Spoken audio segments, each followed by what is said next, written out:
দর্শক, আমরা এই মুহূর্তে রয়েছি কেন্দ্রীয় শহীদ মিনার এলাকায়। আপনারা জানেন যে বৈষম্য বিরোধী ছাত্র আন্দোলনের যে পূর্ব নির্ধারিত কর্মসূচি ছিল, সেই কর্মসূচির আলোকে কিন্তু আজকে এখানে প্রচুর মানুষের ঢল আপনারা দেখতে পাচ্ছেন। এখানে ছাত্র সহ সাধারণ জনতা যারা রয়েছে প্রত্যেকেই বিভিন্ন ব্যানারে স্লোগান দিচ্ছে।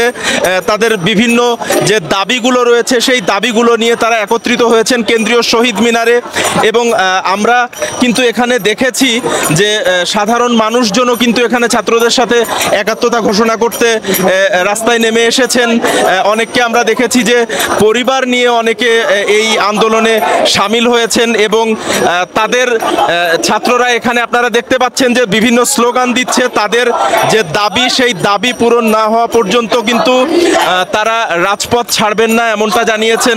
আমরা কয়েকজনের সাথে কথা বলেছিলাম, আমরা জানতে চেয়েছিলাম যে মাননীয় প্রধানমন্ত্রী ইতিমধ্যেই কিন্তু আলোচনার জন্য তিনি ডাক দিয়েছেন। তিনি কিন্তু বলেছেন যে গণভবনের দরজা সবার জন্য উন্মুক্ত। তিনি কিন্তু বলেছেন তিনি এখন চাইলে এই মুহূর্তেই কিন্তু তিনি আলোচনায় বসতে রাজি।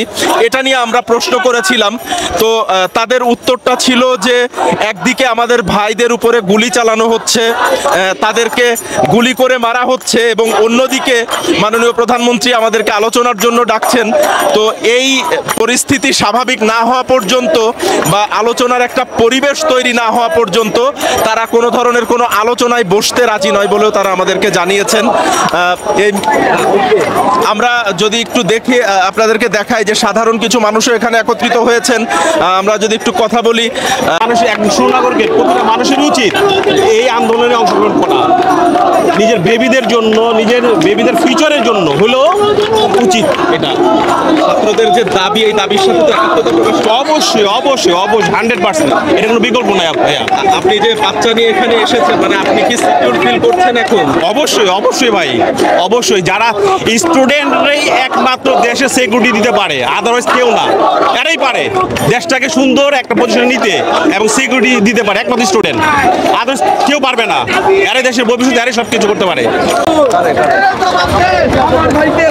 এখানে কিন্তু বিভিন্ন স্লোগানে মুখরিত হয়ে উঠেছে পুরো কেন্দ্রীয় শহীদ মিনার এলাকা, এবং এই এলাকায় কিন্তু সব ধরনের যান চলাচল বন্ধ রয়েছে।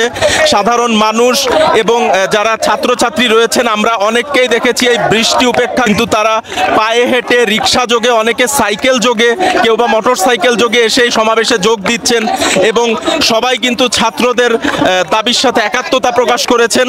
এবং এই মুহূর্তে আপনারা দেখছেন সরাসরি যে কেন্দ্রীয় শহীদ মিনার এলাকা কিন্তু পুরোটাই লোকে লোকারণ্য।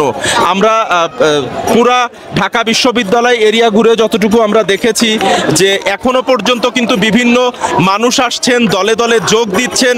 তারা কিন্তু এই দাবির সাথে, ছাত্রদের সাথে তারা একাত্মতা প্রকাশ করেছেন এবং তারা প্রত্যেকেই কিন্তু বলছেন যে ছাত্রদের এই দাবিগুলো যৌক্তিক এবং ছাত্রদের এই দাবির সাথে তারা একাত্মতা প্রকাশ করেই তারা এখানে এসেছেন।